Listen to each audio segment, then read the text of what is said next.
Hey guys, it's Clint.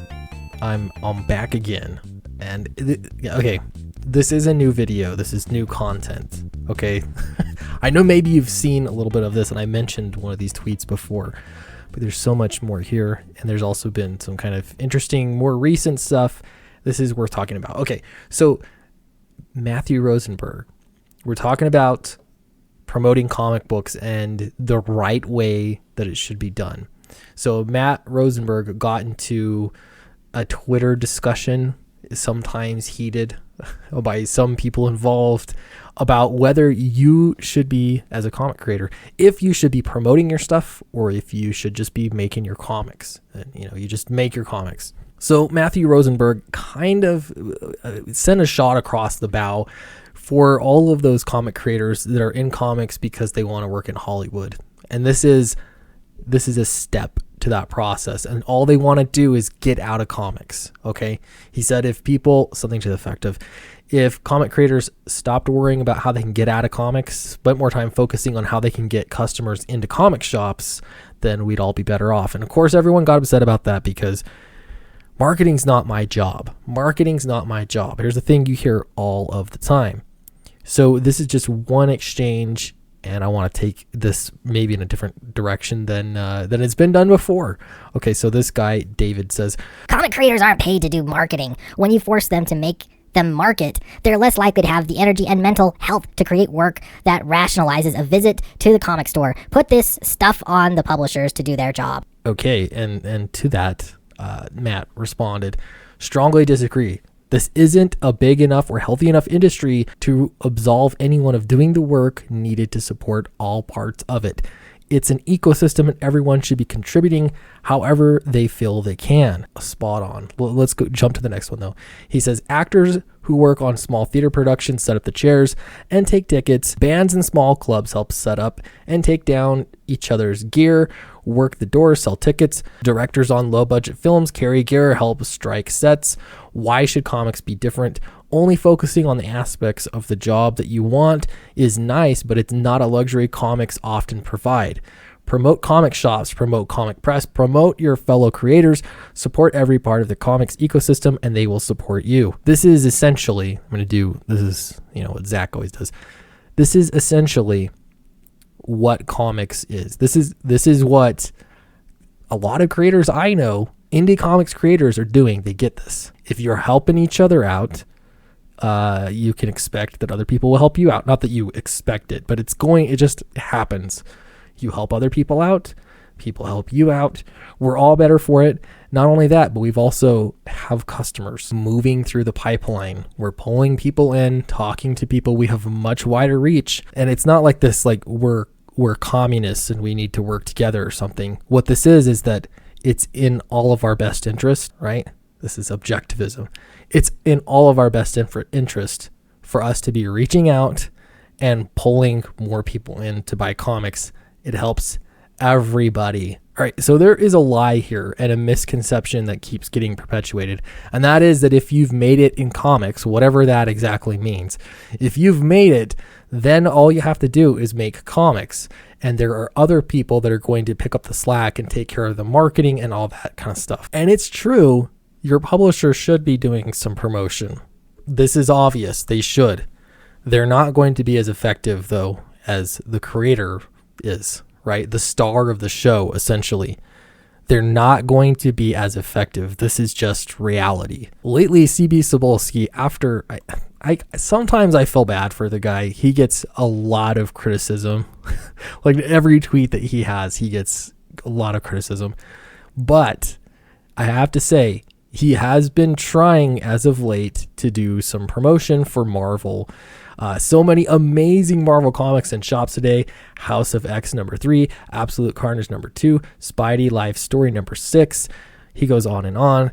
And I know this is just like a general shout out. And if you do anything with indie comics, it's like the least that you can do. You retweet somebody's thing. It's helpful. It is helpful, but it's just about the least that you can do. But here he is spotlighting Marvel Comics 1000. I still do not care to get that. Yeah, basically trying to do some promotion. Now, other kinds of promotion that they should be doing videos, they should be in the YouTube game. You don't need the high production value. What would be more effective, honestly, is if we'll say Donnie Cates, for instance, he's selling Carnage. He's one of your bigger name people. If he was making videos, YouTube videos, and just talking about making comics and things, that is extremely effective, or would be extremely effective. Now, I get it. You would say, well, I'm writing comics. I'm not starting a YouTube channel. I'm not doing social media. The truth is, if somebody's not doing it, then it's not going to happen. Marvel has already demonstrated that this is the least of their worries. They're not going to do much to promote it. They're happy to promote other things, and Marvel as a lifestyle brand get that sweet money from the movies. But as far as the comics go, it's just not that lucrative for them, or whatever other justifications they have. It doesn't matter. This is what you're going to get. It's a little bit of Twitter action. Everything else, if you want your book sales to be higher, you can make an effect there. You really can. It doesn't have to do with the publisher. And in fact, this misconception that they're going to and should be the ones promoting it for you is false. It's not just because comics is such a small industry. This is the reality everywhere. In fact, I've written a couple novels, and I've gotten into a lot of the publishing stuff, publishing world. There are a lot of similarities in publishing just fiction, prose fiction versus comics. A lot of differences, a lot of similarities though. And something you'll notice though, when it comes to fiction, is it seems like this is pretty common knowledge. People want to get published. There are more publishers. The industry is just larger in general. And there are opportunities for the small number of people. It's still bigger than comics though. Small number of people who are going to hit the bottom of the park and get insanely rich and have wonderful livings writing books. But for the most part, those are the superstars. Those are outliers. For the middle class and lower class of authors, they know that you have to promote your stuff. And this is actually part of the deal. It's always part of the deal, and people expect it. They talk about it all the time. And if you have the expectation that you're going to get your book bought and you're going to get a massive, upfront, I can't think of it, advance from the publisher, and that's going to solve all your problems, you are dead wrong. Here's a little article about that. What you should know about being a published author. And I'll tell you, I've been to workshops, I've been to writers groups, and they're all telling you the same thing to make sure that you have the correct expectations. This seems to be missing. I don't hear this very often in comics, because when you do hear it with someone like Matthew Rosenberg, you get dogpiled by everybody and they try to pull rank on you or all this other kind of stuff. Okay, so you'll earn enough money to quit your day job. This is the biggest one, I think. And I'm kind of surprised that people don't actually say this flat out very often. I'll tell you, this is my goal.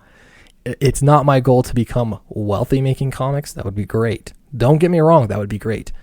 The real joy, and I've heard Todd McFarlane say similar things, to have control over your life and do what you love doing on your terms. That's pretty great. And so obviously money is part of that.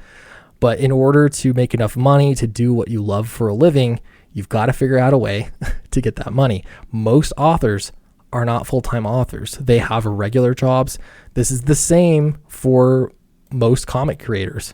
I don't know what the percentages are, but a lot of comic creators that are published with Marvel and DC, they've got their own jobs. They've got other sources of income. And this is true everywhere.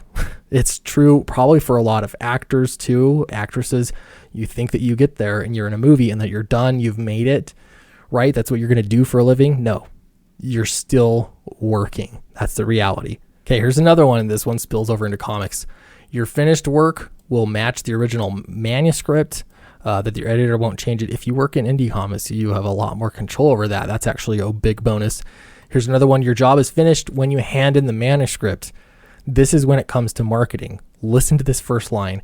If you find a publisher for your book, the chances are the publishing house chose you for your marketing and media platform as well as your manuscript. So not only is your story good, but you have a marketing platform that you have built yourself, and they're interested in exploiting that. That's not a bad thing. That is a smart thing. That is because your publisher is intelligent and they're going to make wise decisions on who they publish. They know that somebody can sell books, and obviously if you're going to sell the books, they need to be of a certain level of quality for your customers to buy it.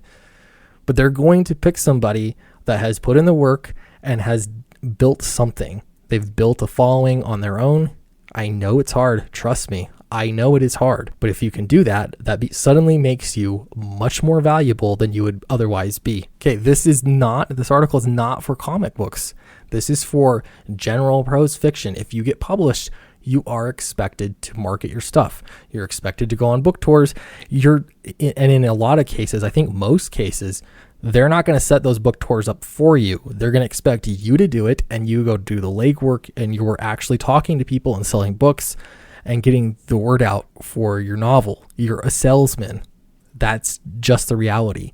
It's not a thing exclusive to comics, even though it seems like a lot of people think that is. Like there's some unwritten agreement that if you're a comic creator, that's all you do is you create comics. Marketing's even that much more important in comics. Okay, you get to choose a design for your book. Okay, we get that. That's not that big of a deal.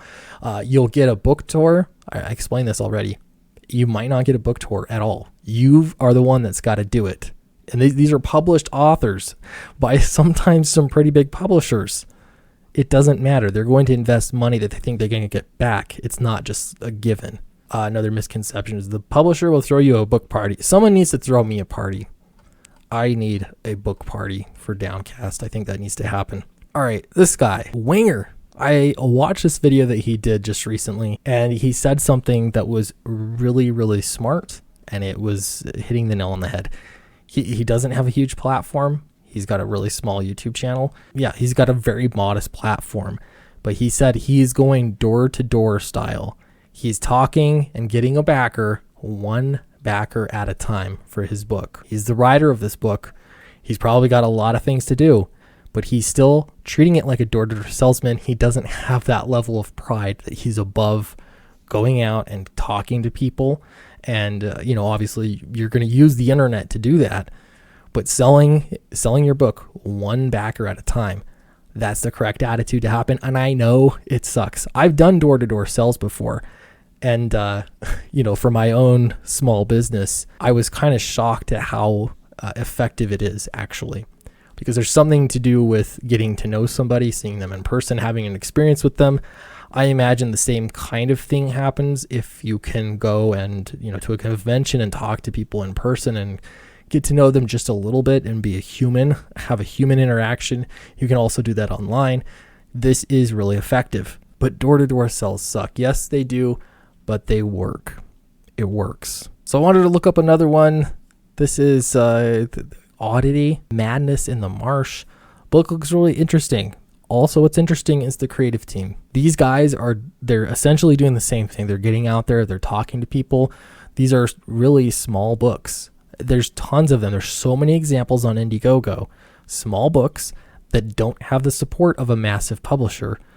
They're outselling. This is not out yet. It's, I think, launching next week, so do look for it. Oddity, it's got a great frog premise, which is awesome.